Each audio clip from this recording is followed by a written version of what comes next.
इत्तेफाक सिर्फ तुम्हारे साथ नहीं होते सिंह, ऊपर वाले की बड़ी कृपा है मुझ पर। इस दफा एक इत्तेफाक मेरे साथ भी हुआ है। बाय गॉड, मजा आएगा। पंडित जी को लाइए, लाइए जल्दी।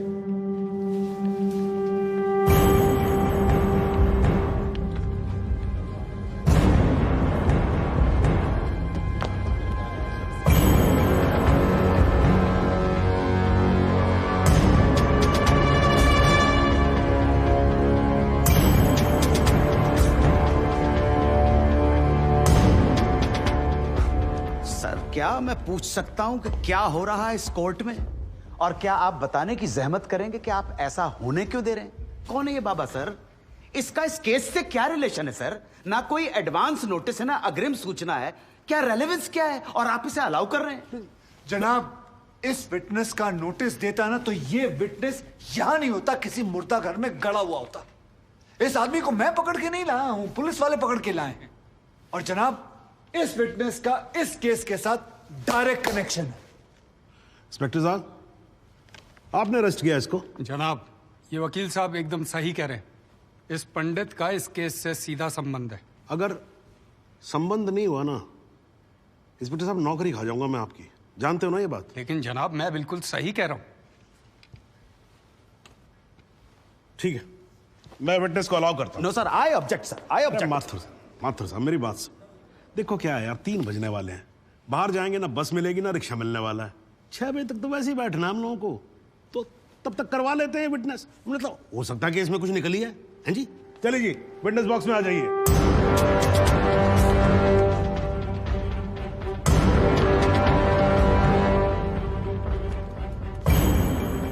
नमस्कार पंडित जी, क्या हाल है आपका?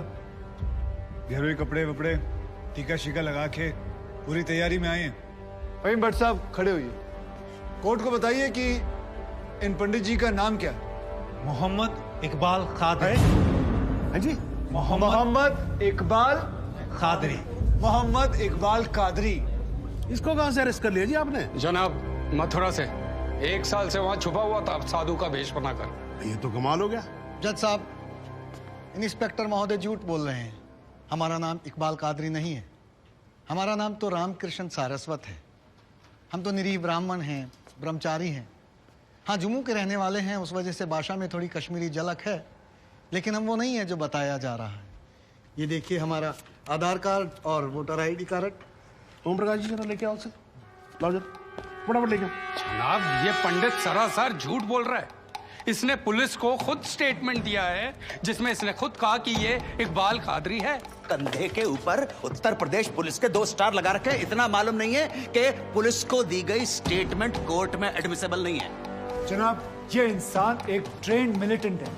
नकली आधार कार्ड बनाना कोई मुश्किल काम नहीं है, आप अच्छी तरह जानते हैं। और फहीम भट्ट भी इसको आइडेंटिफाई कर चुके हैं। सर, ये अपनी आइडेंटिटी छुपा रहा है। श्रीमान यहाँ आइडेंटिटी छुपा नहीं रहा है, अपनी आइडेंटिटी बता रहा है। कैसे बताएगा अपनी आइडेंटिटी? हम सब कैसे बताएंगे सर? आप सुंदरलाल त्रिपाठी हैं, मैं प्रबोध माथुर हूँ, ये पंडित जी हैं कानपुर वाले। कैसे पता पड़ेगा? किसी आधार कार्ड से, राशन कार्ड से या पासपोर्ट से। सबूत आपके सामने है सर, संदेह की कोई बात ही नहीं। और वैसे बता दूं सर, निवेदन कर रहा हूं, ये जो पंडित जी है ना, ये ऑलरेडी झूठा गवाह पेश कर चुके हैं। बार एसोसिएशन ने इनका लाइसेंस रद्द कर दिया। चंद घंटों के मेहमान है ये वकीलगिरी से सर, इनकी बात को सीरियसली नहीं लिया जाए। माथुर साहब, चंद घंटे तो है ना, लड़ लूं ना तब तक तो लड़ सकता हूं ना। जॉली साहब, ये देखो यार, कोर्ट में लड़ने वड़ने की बात मत करो आप। नहीं, माथुर साहब एकदम ठीक बोल रहे हैं। मुझे लगता है पुलिस से कोई गलती हो गई है। बाबा जी सॉरी, आप जा सकते हो। एक मिनट जॉली जी, आप वहीं रुके। एक मिनट सर, मैं आपसे हाथ जोड़ के विनती करता हूँ, मैं इससे कुछ सवालात करना चाहता हूँ। मैं बड़ी मुश्किल से इसको लेके आया हूँ। मैं एक मौका मुझे दे दीजिए। नहीं, आपने क्या कहा था? आपने क्या कहा था? अभी ऑटो बस कुछ नहीं मिलने वाला है, एक मौका। 1 मिनट आप चिल्लाना बंद करोगे जरा? 2 मिनट चुप रहोगे आप? गलती हो, 2 मिनट चुप रहो।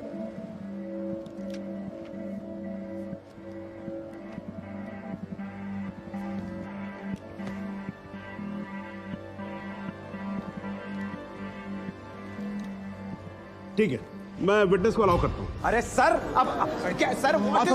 माथुर साहब, I think court has the right to decide. Okay जी, and court has decided. Please. Thank you, thank you.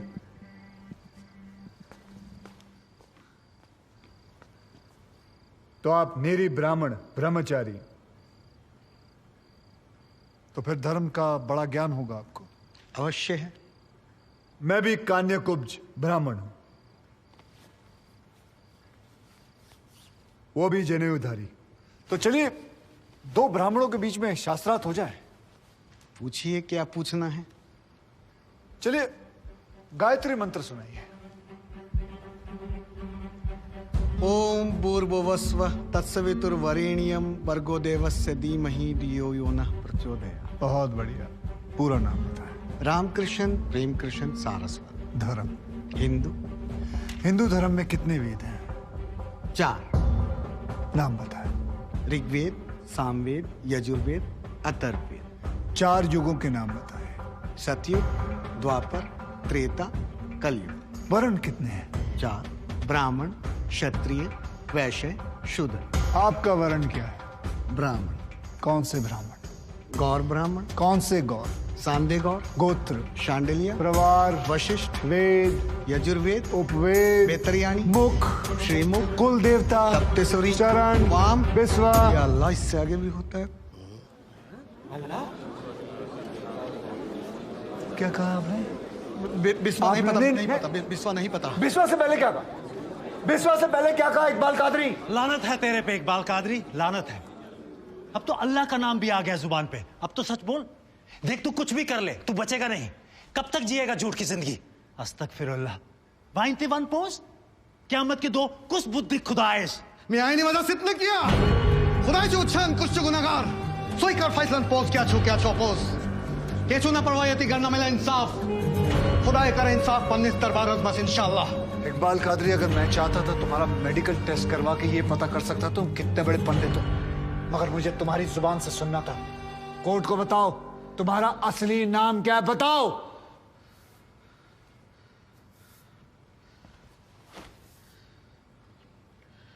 जज साहब, मेरा नाम मोहम्मद इकबाल कादरी है। मुझे सिंह साहब ने अरेस्ट किया था। मैं उनकी कस्टडी में था, लेकिन उन्होंने मुझे कोर्ट में पेश नहीं किया।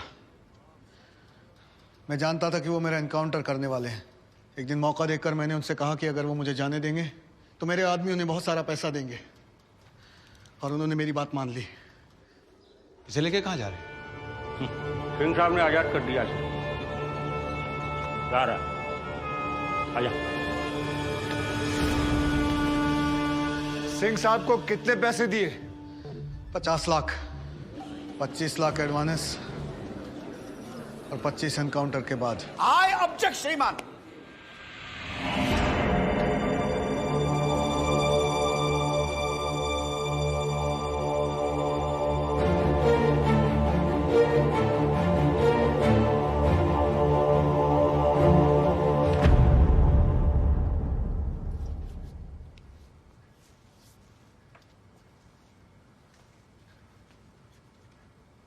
मुझे और कुछ नहीं कहना जनाब, मगर माथुर साहब की एक बात का जवाब जरूर देना चाहूंगा कि हमें सूर्यवीर सिंह चाहिए या फिर इकबाल कादरी। जनाब, हमें दोनों ही नहीं चाहिए। हमें ऐसे कादरी नहीं चाहिए जो बेगुनाह लोगों को मारना जिहाद समझते हैं, लेकिन हमें ऐसे सूर्यवीर सिंह भी नहीं चाहिए जो पैसों के लिए एक मिलिटेंट को छोड़ देते हैं और किसी बेकसूर की जान ले लेते हैं। मैं हिम्मती बहादुर पुलिस वालों को सलाम ठोकता हूं, झुककर सजदा करता हूं, लेकिन जिसके हाथ किसी बेकसूर के खून से रंगे हों, उसे मैं वही कहूंगा जो वो है, कातिल। और ऐसे राक्षसों से बच के रहिएगा माथुर साहब। किसी ने 25-30 लाख ज्यादा दे दिए तो क्या पता अगला इत्तेफाक आपके साथ हो जाए।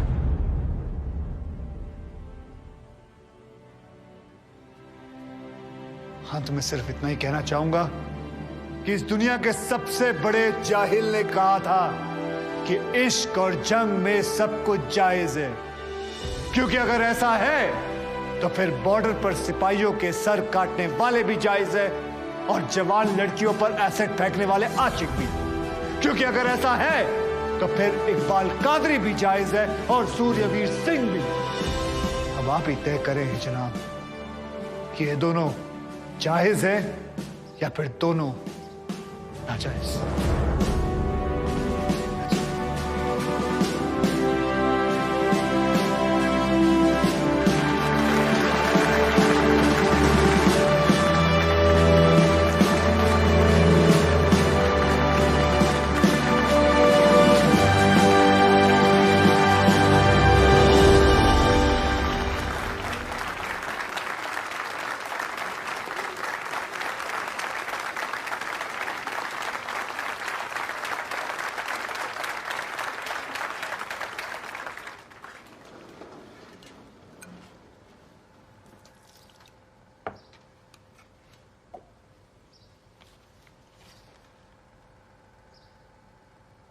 सालों में एक बार कभी कोई ऐसा केस आता है जब इस कुर्सी पे बैठने का अफसोस नहीं होता है। नहीं तो जी मैं तो रोज ही कोर्ट आता हूं, बैठा रहता हूं कोर्ट के अंदर, घड़ी की तरफ देखता रहता हूं कि कब 6 बजे और कब मैं उठ के घर चला जाऊं। क्या करें जी, न्यायपालिका की हालत ही कुछ ऐसी है। ये देखो जी, ये अंधेरे बदबूदार कमरे जिन्हें कोर्ट कहा जाता है, भाई साहब इसमें हम जैसे जजों का आने का मन नहीं करता। आम जनता की बात तो क्या करें। हाँ जी मात्र साहब, ठीक बोल रहा हूं ना मैं? तो 3 करोड़ से ज्यादा केसेस पेंडिंग है इस देश के अंदर, और कुल मिलाकर जज कितने? 21,000। यानी देखा जाए तो 1 लाख लोगों पर 1 जज। डेट पे डेट पड़ती रहती है। हाँ जी, लोग आते रहते हैं, हताश होकर घर जाते रहते हैं। लेकिन फिर भी आज भी हिंदुस्तान में जब कहीं 2 लोगों के बीच में झगड़ा होता है ना, कोई विवाद होता है, तो एक दूसरे से क्या कहते हुए पाए जाते हैं? I will see you in court. क्यों करते हैं भाई लोग ऐसा? हाँ जी, क्योंकि आज भी लोग भरोसा करते हैं, न्यायपालिका पे। उनको भरोसा होता है कि अगर सरकार उनकी बात नहीं सुनेगी, प्रशासन उनकी बात नहीं सुनेगा, पुलिस उनकी बात नहीं सुनेगी, तो कोर्ट सुनेगी उनकी बात, सुनेगी और न्याय देगी। भाई साहब, इस कुर्सी पे बैठा मेरे जैसा हर आदमी, उसका यह कर्तव्य बनता है कि वो इस भरोसे को ना टूटने दे। इस कोर्ट में पेश किए गए सभी गवाह और एविडेंसेस, एक बात तो एकदम साफ हो जाती है कि 13 अगस्त को गोमती नदी के पुल पे जो भी हुआ वो अचानक होने वाला एनकाउंटर नहीं था, बल्कि एक सोची समझी साजिश के तहत की जाने वाली हत्या थी। इसलिए यह कोर्ट इंस्पेक्टर सूर्यवीर सिंह और उनके सभी साथियों को आईपीसी सेक्शन 302, 201, 182 और 340 के तहत हत्या, एविडेंस मिटाने, कोर्ट को गुमराह करने और झूठे सबूत पेश करने का दोषी मानते हुए लाइफ इम्प्रिजनमेंट की सजा सुनाती है। और यह कोर्ट शहीद कांस्टेबल बलदेव सिंह भदौरिया के पुत्र राम कुमार भदौरिया को तुरंत रिहा करने का आदेश भी देती है। The court is adjourned.